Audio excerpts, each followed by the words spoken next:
Shalom, jumpa lagi di PDI. Friendship kali ini kita akan berkunjung ke salah satu komisi atau badan pelayanan. Kalau kemarin kita ke komisi beasiswa, kali ini kita akan kemana Kak? Kita ke pelayanan komisi dewasa, tepatnya si Pasutri Muda. Sudah bersama dengan kita salah satu young parents yang akan menceritakan bagaimana menghadapi parenting di 2025. Kita sambut young parents kita, ada Om Deddy dan juga Tante Cici. Nah, sebelum kita bicara lebih lanjut, kira-kira bolehkah kita berkenalan terlebih dahulu? Jadi boleh di-sharingin nama, kemudian berasal dari sektor berapa? Halo. Halo. Kami dari sektor 6. Nama saya Yohanes Deddy Kristianto. Saya Cici Kristinovi Sugesti. Nah, Papa Deddy dan juga Mama Cici ini salah satu peserta dari Young Parents, tepatnya di Parents Academy.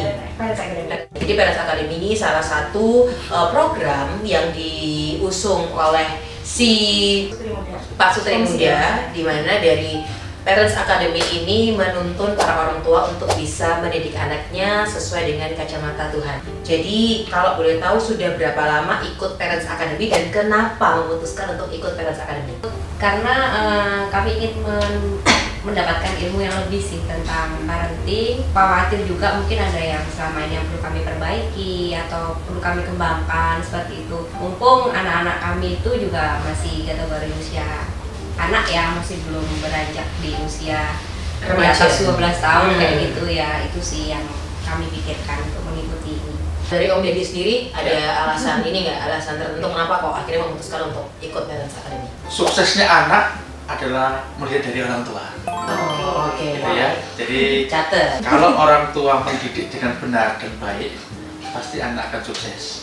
Kita bertekad untuk mengikuti Pak Sutri Muda ini tentang pendidikan anak, moral, pendidikan anak di gereja, dan juga pendidikan dari orang tua sendiri. Kita bisa tahu ternyata selama ini ada sedikit salah, ada sedikit koreksi dari kami dan kami perbaiki melalui hasil-hasil dari parenting Di Parents Academy tidak sekedar hanya belajar aja ya Kak Ige, tapi juga mengevaluasi selama ini itu yang sudah dilakukan apakah sudah sesuai gitu ya. Memang ketika kita menjadi orang tua sudah menjadi kewajiban untuk kita bisa memberikan yang terbaik untuk anak-anak. Nah, kira-kira untuk tantangan dalam dunia parenting saat ini seperti apa sih Om? Seperti kita tahu ya, sekarang ini kan teknologi ya lagi berkembang dengan pesat. Sekolahnya mereka juga butuh teknologi, gadget gitu ya. Jadi tantangan utama sih ya ini teknologi yang selain memberikan dampak positif juga kalau nggak hati-hati banyak juga dampak negatifnya gitu. Jadi kalau sebagai pasangan suami istri ini ya, apa yang dilakukan atau apa yang didapatkan terus bisa diterapkan gitulah waktu di rumah dari Parent Academy. Jadi di Parent Academy itu bagaimana cara mendidik anak itu melalui digital saat ini kan luar biasa ya, tontonan-tontonan sekarang ini. Kalau nggak dari kita sendiri yang menyaring dan kita menghandle itu pasti anak-anak akan salah arah, bukan apa ya membatasi secara intens, tapi benar-benar kita mengedukasi. Sama seperti kami diedukasi dengan di Parenting Academy ini tadi, seperti itu. Salah satunya itu connection PS correction. Sebenarnya untuk masuk ke dunia anak itu paling gampang melalui bermain gitu. Karena dunia mereka kan dunia bermain. Contohnya tadi ya berkaitan dengan gadget gitu, gimana peran orang tua juga. Selain kita juga punya family value ya, misalnya mengisi gudang moral mereka gitu ya, kita punya kesepakatan berapa jam mereka gadgetan sehari. Yang penting si orang tuanya juga mau main gitu loh sama anak gitu. Kalau anak diserahin sama gadget ya akhirnya mainnya sama gadget. Jadi orang tua juga harus punya time, waktu untuk bermain. Maksimal 15 menit tuh sudah bisa mengisi tangkinya mereka, karena anak itu merasa dia itu penting. Mama papa itu ada di sini buat aku. Sangat keren sekali. Yang kami dapat itu. Jadi mewek ini. Papa Deddy kan sempat bilang kalau untuk salah satu melihat anaknya sukses itu melihat dari orang tuanya. Saya yakin sekali dari Papa Deddy dan juga Mama Cici pasti punya tips and trik untuk membangun kerjasama. Hal apa sih yang dilakukan oleh Papa Deddy dan juga Mama Cici untuk bisa bonding gitu, untuk bisa benar-benar menghadapi tantangan parenting saat ini. Jadi tim yang solid.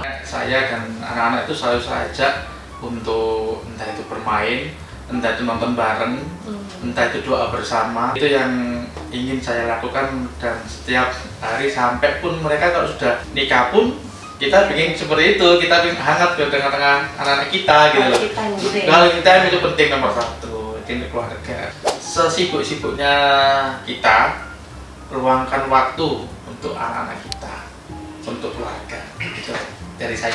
Kalau dari saya masalah bonding ini tadi, dari Parents Academy ini tadi tuh pertama kali mau pas ikut aku kira yang dibahas itu langsung anak-anak. Ternyata enggak, di pertemuan-pertemuan sesi-sesi awal itu yang dibahas itu malah tentang pasangan. Gimana sih kita itu supaya bisa menciptakan keluarga yang hangat, anak-anak yang takut akan Tuhan. Itu dari mereka melihat dari mama papanya, gimana mama papanya itu saling menyayangi, seperti itu ya. Di budaya di kita ya, di negara kita itu biasanya itu ya mendidik anak, mengasuh anak ya urusannya mama gitu. Tapi enggak, itu berdua, itu urusannya berdua. Jadi papa juga punya tugas, andil peran gitu. Karena anak itu kan melihat gitu loh, papa mamaku harmonis, mereka pasti juga akan nyaman. Ini salah satu konten yang hangat ya Kak Ike ya. Menyejukkan ya. Menyejukkan, hampir mewek tapi lupa ada banyak kamera di sini ya. Itu tadi sharing yang bisa diberikan oleh Papa Dedi dan juga Mama Cici. Terima kasih banyak sudah mau sharing. Kita mungkin memang nggak pernah bisa memilih, kita dilahirkan dari orang tua yang mana, kita dilahirkan di keluarga siapa gitu ya. Tapi percayalah ada satu hal yang itu iya dan amin, kalau Tuhan punya rencana yang sangat luar biasa ketika kita ada di keluarga itu. Jadi Parents Academy ini adalah salah satu wadah yang disediakan oleh GKI PTI, tepatnya untuk yang parents, supaya yang parents bisa mendidik anaknya sesuai dengan cara pandang Tuhan. So, terima kasih untuk episode kali ini. Kita akan jumpa di episode berikutnya. Kira-kira akan kemanakah kita setelah ini? Boleh komen aja deh. Nah, langsung tulis. Kira-kira penasaran, kita akan mengulik. Pengen nih dikulik, pengen didudukin friendship nih. Langsung tulis aja di kolom komen. Selamat malam, bye.